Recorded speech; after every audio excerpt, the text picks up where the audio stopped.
Bioactive materials are active, not passive, and they play a dynamic role in the oral environment to help remineralize and rebuild a tooth structure that has been weakened or has lost mineral content through lower pH or byproducts of acid metabolism.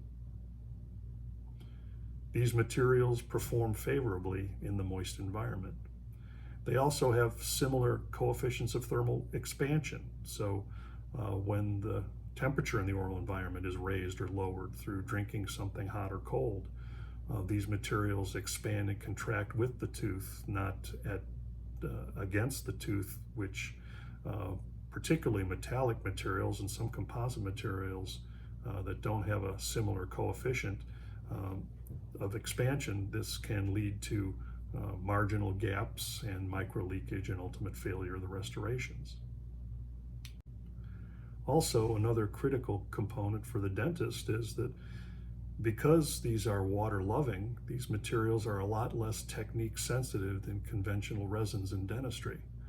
So isolation, while important, is not as critical if a little bit of moisture gets into the operative field with a material that is water loving versus a material that is hydrophobic.